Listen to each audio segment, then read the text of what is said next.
बातमी नागपूरची आहे. नागपूरमधल्या SBL कंपनी स्फोट प्रकरण आणि या प्रकरणी SBL एनर्जी कंपनीच्या संचालकांना दणका बसतोय. सत्र न्यायालयानं संचालकांचा अटकपूर्व जामीन फेटाळलाय.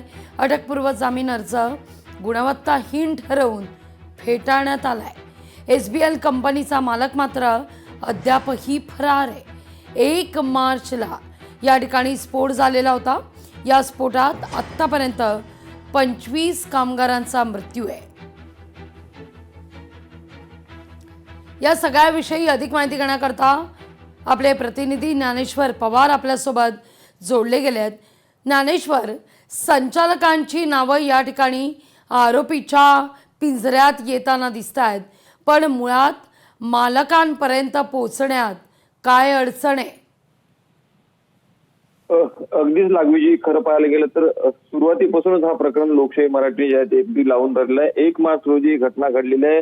आज जवळपास जे आहे ते जवळपास 17 दिवस होत आले, तरी सुद्धा अद्यापही मूळ मालक जे आहे ते पोलिसांच्या हाती लागले नाही.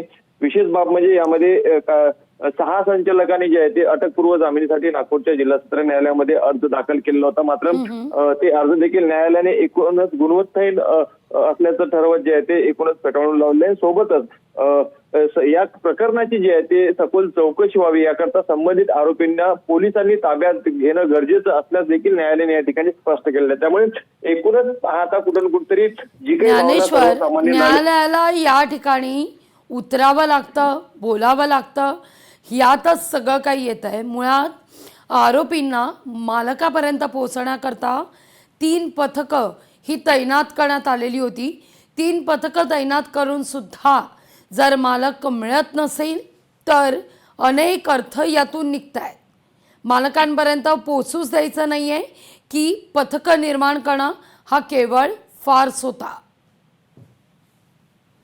नक्कीच लागवीजी, खरं पाहायला गेलं तर सुरुवातीला जे आहे ते 11 जणांना पोलिसांनी तात्काळ स्वरूपामध्ये अटक केली आणि ज्या दिवशी घटना घडली त्याच दिवशी कंपनीचे मूळ मालक जे आहेत ते आलोक चौधरी आणि संजय चौधरी हे रायपूरवरनं नागपूरकडे रवाना झालेले होते. परंतु जेव्हा त्यांना कळालं की नागपूरमध्ये गुन्हा दाखल झालेला आहे, गुन्हा दाखल झाल्याबरोबरच त्यांनी त्या ठिकाणी जे आहे ते एकंदरीतच पसार झाले आणि अगदी त्या दिवसापासून ते आहे ते फरार आहे. त्यानंतर पोलिसांनी विदेशात पळून जाऊ नये म्हणून जे आहे ते लुकआउट नोटीस देखील जारी केलं आणि नागपूरचे ग्रामीणचे जे आहे ते 2 पथकं रायपूर येथे त्यांच्या शोधासाठी गेले देखील होते, परंतु ते त्यांच्या घरी सापडलेच नाही आणि अजूनही त्यांचा काही थांग पत्ता जे आहे ते पोलिसांना लागू शकलेला नाही. त्यामुळे नक्कीच जे आहे ते एकूणच जवळपास 16 ते 17 दिवस लोटून गेले असताना, एवढं गंभीर प्रकरण असताना काही संचालक जे आहे ते आपल्या अटकपूर्व जामिनीसाठी न्यायालयामध्ये अर्ज देखील दाखल करतात, तरी सुद्धा पोलिसांना मूळ मालक आणि या संचालकांपर्यंत जे आहे ते पोहोचता येत नाही. हे खरंच एक कुठं ना कुठेतरी एक शंका उपस्थित करणारे एक प्रश्न जे आहे ते या निमित्ताने उपस्थित केला जातोय. त्यामुळे नक्कीच जे आहे ते पोलिसांनी आता न्यायालयाने